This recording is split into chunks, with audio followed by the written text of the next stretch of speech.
All right, you all, Sharif right here with We Buy Black. I'm right here with our sister, Sandra Hamilton. What's going on, sister? How you doing? Oh, I'm doing fabulous. Thank you so much for giving me this platform to be able to talk about what I do and just to visit with you and knowing how much you are affecting greatly our Black economy. Okay, I appreciate the hype, Your hype girl over here. Right, I appreciate that. That's what's up.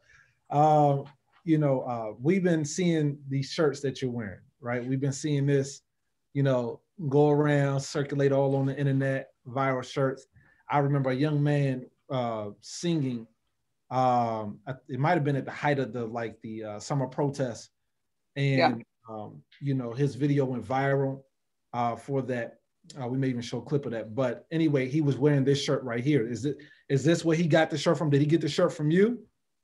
Well, let me tell you something. Okay. He only had about 4,000 followers when I hit him up. I just came by his page and I saw that his family was singing, was beautiful, and I wanted, my brand was me. I was that because I grew up as a preacher's kid.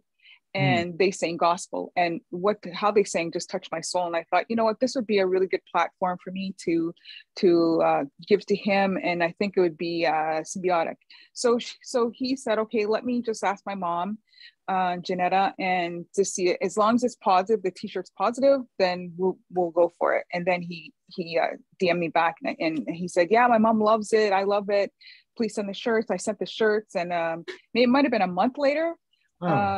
He sang the song like was it a day after or a day before? I can't remember the murder of George Floyd, and it just blew up.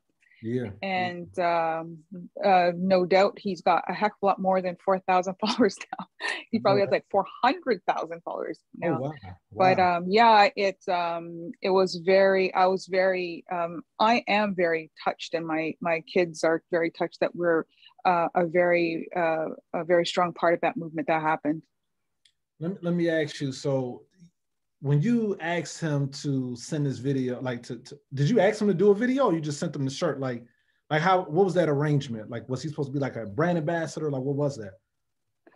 Yeah, he was supposed to be a brand ambassador. And I told him about my other brand ambassadors that I have. I'd love to have him on board. And he was just supposed to sing. He was supposed to sing a song in a video, and post it on his page. So the night before, Janetta had written a song, and she said, why don't you sing this song in this shirt? And you know what the interesting part about that too is, the night before he sang, and I didn't know when he was going to sing, I was on my knees. I was praying. The first time I was on my knees praying in many, many years. And I said, Lord, just touch this boy and just provide us with some type of inspiration, motivation. Let the people feel what he is going to say to everyone, and just help heal, that kind of thing. Yeah. And when you know it, the next day, he sang the song, and the song went viral. Like LeBron James posted, Janet Jackson, Beyonce's mom, Jennifer Aniston. It just went viral, and it was on Oprah's miniseries. And it was such a blessing. And I didn't even understand what was going on. And then I remembered, man, I prayed, and this is what happened. So it was just like, wow, you got to be careful what you pray for, though, because those orders that were coming in, my goodness. I was getting ready to ask you about that. Like, I've ran past a lot of people, who made prayers and asked that they just blow up. But when they blew up, they were not ready. And some people literally went crazy from so many orders, lost contact with their family. They just went AWOL, you couldn't contact them just because it was overwhelming. Yeah. How were you able to deal with that? How were you able to manage that? Were you prepared in any sense for okay. First, let me just tweak something you just said. Okay. I absolutely did not pray for a viral video. I did not. I just asked for some type of I don't know. Yeah. inspiration that can go out to our people, and not just our people, but for allies too, right? You want it to be beneficial. Yeah. Yeah. And I want to be a part of helping us heal, because we all right now, we have gone through generational trauma, whether we know it or not. For sure. Not just for the George Floyd murder, but for all the past murders that have happened with Black people and the enslavement of Black people. Yep. Just reading stories and things like that, knowing that that was your great grandfather or someone in your lineage, and they were treating them like the way they were. Yeah. That's traumatic. Yep. And I feel like when I sleep, and the time I wake up, there are the ancestors are poking me and saying, okay, what are we doing today? You got to get up, you got to do something. Like I hear that, like it's very strong with me, and I bet you it's with you too. Yeah, for sure. Yeah, most definitely. Yeah, some of the experiences that that I've gone through, it's very clear that God is real, that He is with our people, and this is a trial that is a significant trial that no one in human history has ever gone through. Therefore, the way we process it is not going to be the same. It's not going to look the same. The way that we heal is not going to look the same as everybody else has done it. Majority of the time we wear shirts, we wear outfits, whatever, we have to send a message, not just to people who oppose us, but we send messages to each other. It's just a way that we speak, because it's difficult to have to open your mouth and tell people a message all the time. But if you could put Black excellence right there, intelligence, Black excellence, Black intelligence, we buy Black, you could put anything. I forgot they said Black intelligence. I'm just thinking Black excellence. I'm just saying, period. Like, you could put a message on yourself to reach your community and let them know, like we have to keep this language alive. And I see that's big, like it's all around you. Like it looks like it says, I am, and what does that say right behind you? Royalty. You see what I'm saying? So like you creating this space, it's a part of your brand. We got to believe it. You see what I'm saying? So you're creating this space, it's a part of your brand to really use language that I would say foster this environment that is conducive for our best life. Like where else, like how are you getting this language out beyond like t-shirts and apparel? Like what are other ways in which you're reaching people? I have a IG that I do weekly. Nice. It was getting overwhelming for me, so I had to cut it back, and then I'm back on it again because I have so many interesting guests that come on, and they're just so inspirational. And I want to have guests from the Black community to promote their businesses. I find that this is one of the things that I've been sent to do on this earth. Yep. And this is something I want to continue to do, and I don't think I have a choice not to do it. I honestly, I have this strong conviction that I need to help. Like sometimes I think, what role would I have played back in the 1800s? Right. Would I have been beside Harriet? Would I have been a messenger? Would I have been and this is the role I want to play in modern day slavery. This is my role. Yeah. More than disseminating information. That's probably the role you would have played before. You know what I mean? Like, I think of that too, often. It's like, if Malcolm X was still here, like if Elijah Muhammad was still here, like where would we be? What kind of person would I be? Like, would I really get behind them and support them? Yeah, exactly. You know what I'm talking about. Yeah. Yeah, I feel that.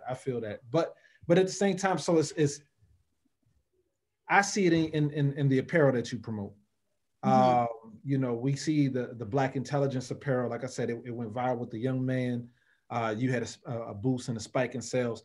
Did you already have other apparel with different messages before that? Or like, was that like the first thing that you had going, you pushed that, it went viral, then you produce other things? Like, do you have any other apparel right now beyond where it says just Black intelligence? Do you have anything else?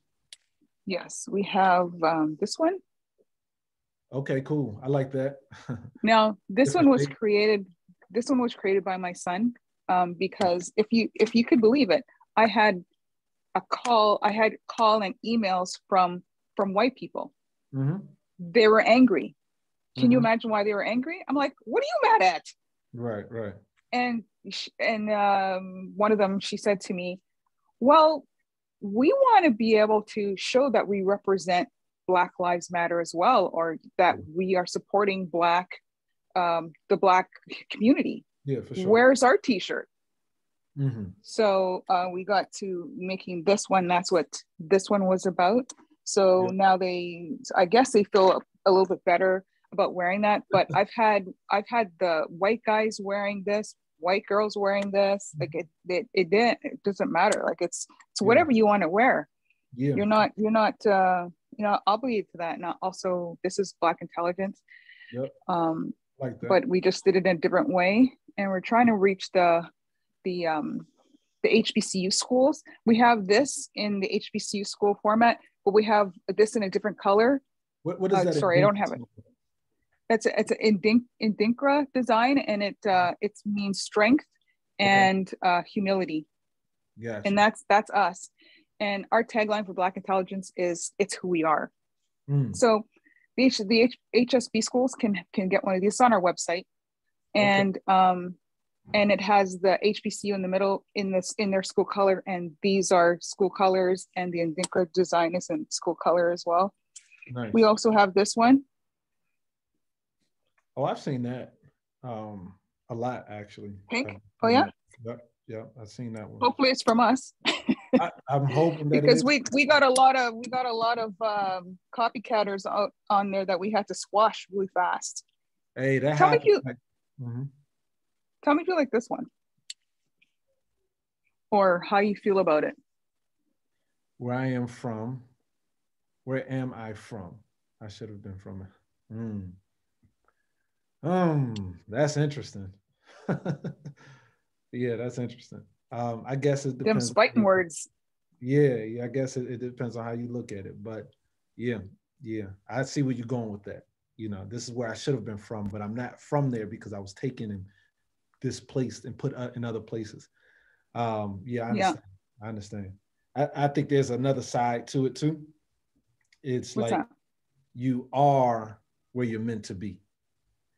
And I think that's a part of it is difficult. Like I get the messaging in that, you know, but since you asked me what I think of it, I like it. I know what you mean by it. And it does send a message. It actually makes people have to think like, in what part did I play in this? If they didn't play a part directly, what part did my family play in this? You know, like, and I think there is another side too. I think the other side is it's like, you're from where you're meant to be from. And I think that, you know, for example, I know a lot of people here in America, they do everything that they can to get to know themselves. And that's just another business. They spend hundreds of dollars trying to learn about their history and their ancestry. Sometimes even thousands of dollars trying to figure it out. And the truth is that was taken away from you. That was taken away from you. Majority of our people would never know that. And what's most important is to know where we're from, right? We know that we come from Africa, but however, we know that we come from Africa, but we're here now. We're here now, and what are we going to do while we're here? Like, what are we going to do? What is the plan for now? What is the plan for the future? But I watch a lot of African Americans here in America get caught up trying to reclaim something that I personally believe is impossible to fully reclaim, because we didn't just lose that we were from Africa. We lost a lot of things. We lost our family life and our family structure.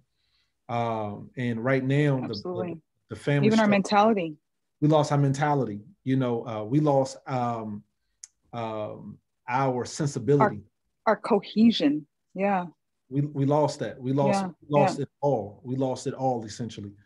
And I think that what's most important is starting anew and starting anew and starting building our life from the things that does work. So if we lost our family structure, we don't take on the family structure of just any group of people. Study the people who've done it well. And what is their family structure? Like, look at our own people in Africa, because all African groups didn't have the best family structure. Like we didn't just always a part of one tribe in Africa. No, there was many. Oh, So it's many, yeah. let's study the people who've done the best in science, the best in math, the best in architecture, the people who've done the best in family development and cultural development. And if we're going to use any of that to build our life, we should build off of that. So like I said, I get what the shirt says and I get what it means, and it sends that message. So when I read it, I'm like, ooh, they're going to be salty. You know what I mean? Like, ooh, they're going to be mad at that. You know, that's a sample. That's a sample, yeah, and that's like just that. like that's still on the block. We're not sure whether or not we want to put that out there. But you are making this all in-house. one? Like you are making this in-house. Do you have to go through, some type of fulfillment operation? Like where you all printing these shirts at? It depends. It depends on it depends on how big an order is. If we have a really big order, we send it out. Okay. If we have orders that we can handle, we do it in-house. Yeah. Gotcha. Okay, makes sense. So here's another design. It's monochrome, and yep. This is where it started. I was drawing. I was in a couple car accidents, and I was doing well, and I just took out my iPad. Long story short, of course, took out my iPad and I started drawing and felt good. And one of the drawings was of this. Didn't look exactly like this, but this is the sense I got from it. And when I looked at it, I was like, this represents us. This represents us because we need to have our eye on a target to get us back to where we need to be. And it feels like military, right? And the writing is military. And I wanted to make sure that represented how I felt. And when I walk out the door, that's how it feels to me. Like I'm a soldier and I'm just trying to dodge microaggressions, like at every situation, and you never know when it's going to come up. So that represents Black intelligence. It's called Black Ops. And we want to try to get it in circulation with the rest. I have a white Jeep, and on my white Jeep, I have these letters. What's that? I've seen that on your page before. Yeah, all right. Yeah, I thought that was pretty dope. Yeah, but go ahead, go finish telling some people who who have not seen it. Yeah. Yeah. So I get a lot of people stop me and say, what does it say? Or if I'm at a traffic light, someone will just go like this. Like I can feel them staring at me, and I turn around, and I'm sometimes like, what are you? Oh yeah, I got that on my Jeep, and they're like. Yeah. And if like I make people's day when they see that, it's really cool. And it starts a conversation. It starts people thinking, yeah. How is the community of like in Toronto, Canada, like how are they when it comes to like supporting Black businesses, supporting your movement? How would you rate that? You know what, right now, it just seems like after the murder of George Floyd, it seems like we have become so much closer as a community. We seem to take less time to get each other. And there's a huge program going on. It's the Black North Initiative, where they got 500 companies to sign petitions stating that they will pledge at least 15% of their space, 15% of their time, 15% of their service, whatever it is, to a Black-owned business. So that is flying off the shelf right now. It's doing really well, and I can't wait till it starts. And it's only been a year, and I can't wait till it starts gathering momentum and start the real flight. Okay, that's excellent then. And it's only been a year. Are you a part of that organization to any capacity, or? I am actually. I'm one of the committee members. Okay, all right, excellent. And what does that? I mean, what does that look? When you said that they give like 15% of their space, like, so what does that mean exactly? So say if I wanted to get into a store that took the 15% pledge, they would give me 15% of their shelving space. Oh, or not just me, but maybe other right. Black businesses would share that, and it would be 15% of their. See, your clocks. I know you're thinking now. Yeah. Oh, you see my eyes go up or something? No, if you're anything like me, you're like, yeah, I can bring that over here. Yeah. Well, I was thinking, does the Black population make up 15%? like in Canada? Is it Yeah, yeah, 50%? Is that what yeah, it is? yeah. Okay, I think because I that's know where it's they got like it from. 13 to 15% here in America. That's pretty interesting. Um, and I know there are talks around, that this is what should be allocated, like on a federal level, Hmm. federal contracts, 15%, 13 to 15% federal contracts should be allocated towards, black and minority businesses, et cetera, but really black businesses because we make up Yeah. that percentage. So, okay, and that's doing really well there where you all are. Yes. Yes. Yes. Yes. Like to get 500 people to sign that. That's obnoxious, right? 500 businesses. And Yeah. these are larger corporate Companies, companies. corporate companies. Yeah. Exactly, exactly. Yeah. Yeah, that's a huge Hmm. deal. That's a huge deal. Hmm. And I know a lot of businesses that could take advantage of that. Yeah, definitely. Hmm. So, Yeah. so Hopefully tell you me, can bring that over there. yeah, yeah, for sure. Yeah, for sure. Like it may not be what I do, but like I said, Yeah. that's very familiar. Like I know some people that's working on some initiative like that, but you said it's called the Black North Initiative. I can send you the link. Yes, send us a link, and hopefully somebody can, jump on that here and then pattern it based off of what you all are doing there Yeah. because you'll have successes. Yeah, and that's the way it should be, right? Like Yeah. Absolutely. you Yep. all find a lot that you benefit from here in America Yep. that I'm bring here back. for it. Hmm. Yep. Yeah, definitely. So tell me what else is, what else is going on for your movement for the company? What are some things that we should look for coming down the pipeline? How can people get involved? All right. So what I haven't said is that we're always donating to Black charities, Okay. and it varies per year. It varies per charity. So we don't have a set amount or a percentage that we give. If Okay. they ask and if we can give it to them, we give it to them. Gotcha. Also, this might seem off track, but I'll put it back on track really quickly. Do you watch Big Brother? Have you watched Big Brother? I have not. Okay, so my family watches Big Brother Canada, Big Brother USA. And last year I said that I was not going to be watching Big Brother because there's no diversity in there. I don't know And what. whenever you don't even know what it is. No, I never heard of it. Okay, so I'm gonna just Yeah. so Big Brother is it's a house that they throw 16 people that don't know each other in this house, and Okay. the winner, at least this year, got $750,000. So everybody's eliminated. Everyone starts getting eliminated. So it's a lot of social networking and it's a lot of gameplay, like physical gameplay and memory things. So in the history of Big Brother, no Black person has ever won. That's because they keep eliminating them, right? They eliminate Mm. all the ethnic people first. So this year, I said I'm not going to watch it, but they added more BIPOC. So it was like 9:16 ratio of 9:16. And I was like, okay, I'm watching. And interestingly enough, this is the first year that an alliance of 6 people managed to make it to the finals. And that 6 people were Black people because Mm. they united inside the house. They said, okay, guys, let's make it to the final 6. So Mm. everyone branched off. They took somebody out of the house to pair with, and they always put their partner on the block to leave. Their Mm. partner on the block to leave, and the six remained. And it was just such an amazing sign of solidarity. Yeah. Like that was the first show that made me cry Wow. Wow. because it was very, very impactful. I like, it was amazing, and I hope the next one is like that too. Mm. But I'm starting to boycott shows if I don't see diversity.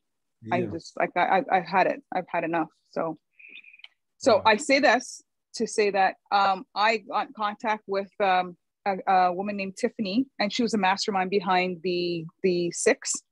Okay. And so they're going to be wearing the Black intelligence in a photo shoot.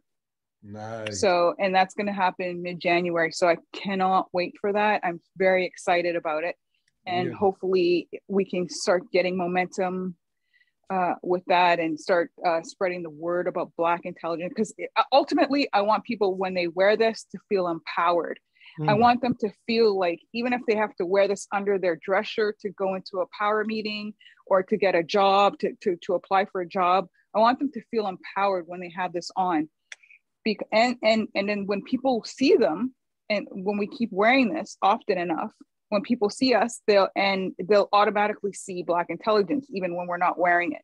So just like how the Nike swoosh, you see just do it, although the words aren't there.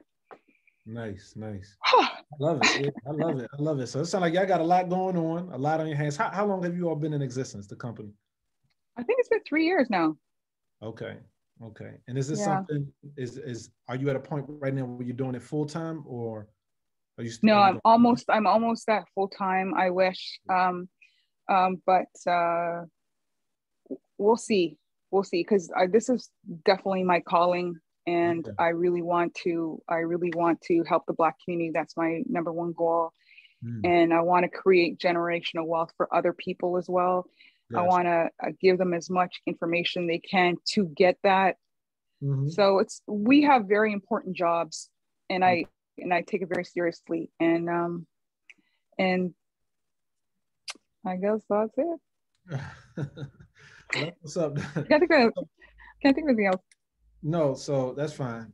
So you got the clothing, you got Black nonprofits that you work with. You have the organization that you're a part of. That's a lot. Yeah, so you got a lot going on, but it appears that everything is around what you are passionate about anyway. Yes, absolutely. Yeah. Because back in 1997, I created a calendar that just showcased Black men that were doing really good things in the community. Like there was a firefighter, a lawyer, the lawyer turned out to be a judge, and Donovan Bailey. You know Donovan Bailey, fastest man in the world back in the Olympics, and had NBA coach in there, Darryl Walker, and it was just, and Isaiah Thomas endorsed it, and it was like, I've always been in it. I can't get away from it. Yeah. And the times when I wasn't doing it, I was playing professional basketball. So that's the only time I deviated. So yes, I can hoop you. Yeah. Okay. So yeah, exactly. We missed that part. Yes. Okay. So you were playing professional basketball. Yeah. Okay. And I know earlier you mentioned that you had 2 sons. Yeah.